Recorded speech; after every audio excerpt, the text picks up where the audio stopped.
Hi everybody! I'm back at it again with another terrifying Minecraft horror story. This one was suggested by quite a few people in my Discord server. It is called When the Country Road Killer Strikes by Feral Cat and ILL. Leave the link to the original story in the description down below. Without further ado, let's begin. The first time I saw the Country Road Killer, he was already standing over my friend's freshly dug grave. I looked away for just a second while we were mining for iron. And when I turned back around, there was this weird-looking guy standing next to his grave with a wooden pickaxe and a very suspicious green shirt. I immediately grabbed my sword and ran up to him. "Who are you?" I asked. He responded with a raspy voice, "I am the Country Road Killer." Before I could react, he swung his wooden pickaxe at me. It was surprisingly sharp, and it left a deep cut across my arm. As I fell to my knees in pain, I heard him chuckle and say, "You should have listened to your friends. Now you will die." I wanted to tell him that he was the one who had attacked me first, and that I was unlistening to any of my friends because I didn't have any, but I couldn't get the words out. My vision began to turn black and everything started to hurt. The last thing I remember is him kicking me off of my ledge, and then the world going dark. I woke up in a panic, realizing that it was just a dream. But then I looked over at my best friend Tommy, who was laying in the bed next to me. His side of the bed was empty. I called out for him, but he didn't respond. I thought maybe he just went to the bathroom or something, so I got out of bed and walked around our little cabin to check if he was outside. He wasn't. I opened up the door to our shared bedroom and noticed that he had left his bed neatly made. And although Tommy is a bit of a slob when it comes to other things, he would never make his bed. It was clear that he wasn't coming back. Was the Country Road Killer trying to warn me? Had he actually killed Tommy in my absence? Did that mean that I was next? I had so many questions, but no answers. And with every passing moment, my anxiety grew more and more. So I decided that I should go into town and look for him. Maybe he was at Steve's tavern or enchanting Emily's house. He loved spending time with her whenever we visited town. Either way, he couldn't have gone far since we had only been asleep for about 2 hours. How long could he have been gone? My mind was racing as I prepared for what might be a very long search. After running through the forest for about 10 minutes, I came across a dirt road. I recognized it instantly as the road that leads to town. However, right in front of me, the road had been destroyed and replaced by a river. I felt like there had been a bridge here yesterday, but obviously I could be wrong. Standing on the bank, I looked around to see if there was another way to get across, but it was no use. There just wasn't any other way. I sighed and decided to continue walking along the river until I found another bridge.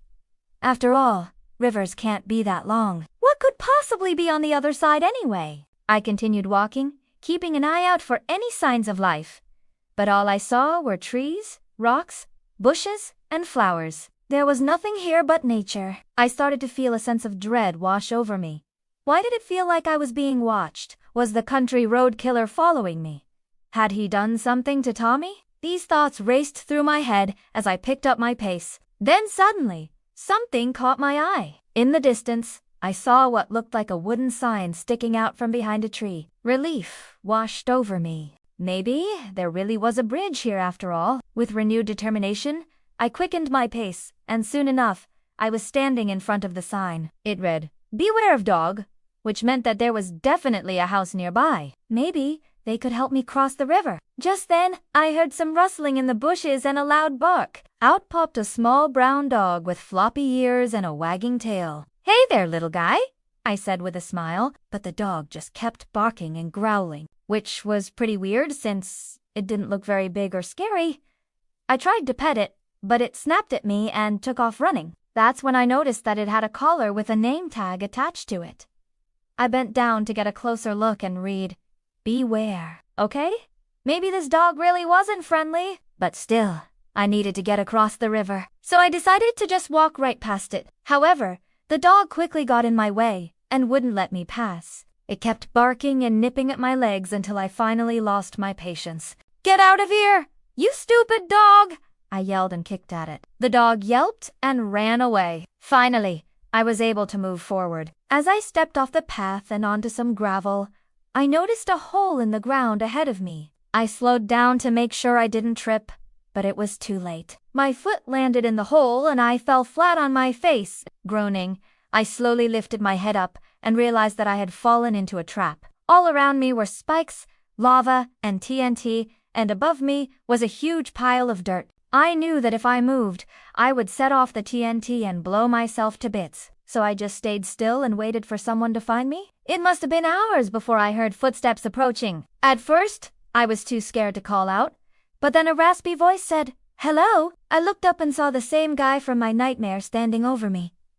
"What do you want?" I asked cautiously. He leaned closer and whispered, "Are you lost?" Before I could respond, the ground beneath me exploded, and I was thrown into the air. I flailed wildly as I fell, but it didn't last for long. Soon enough, I landed on a soft surface with a dull thud. I opened my eyes and found myself lying in a bed of leaves. Sitting up, I looked around and realized that I was inside of a dark cave. Then I remembered everything that had happened. The dog, the hole, the explosion.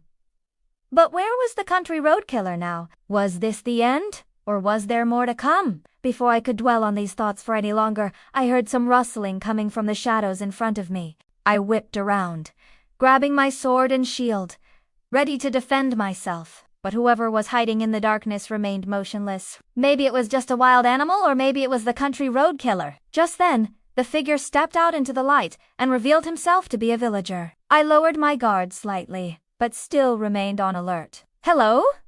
the villager said cautiously. "Can you help me?" I asked. "Sure," he replied. "What do you need?" "I need to get out of here," I said. "Will you show me the way?" The villager nodded and led me deeper into the caves. It seemed like we were walking for hours, but eventually we came to a ladder that led back up to the surface. "Thank you," I said to the villager.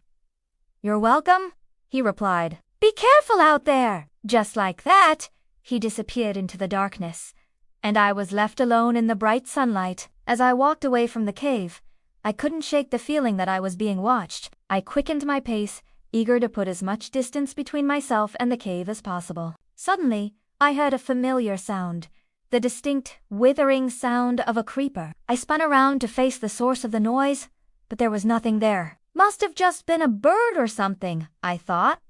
Trying to convince myself, I continued on. But then I heard it again, closer this time. Withering, withering.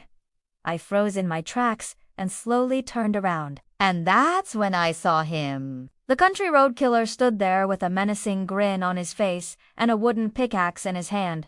"Why do you keep following me?" I cried out. He took a step towards me and replied, "Because I want to play a game." Before I could react, he threw his pickaxe at me. It grazed my shoulder and knocked me off of my feet. I scrambled backwards, desperately trying to put as much distance between us as possible. But it was no use. He was too fast for me. In a flash, he was on top of me, his pickaxe raised high above his head. "No!" I screamed as everything went black. And that's where the story ends. If you like this story, please leave a like and subscribe.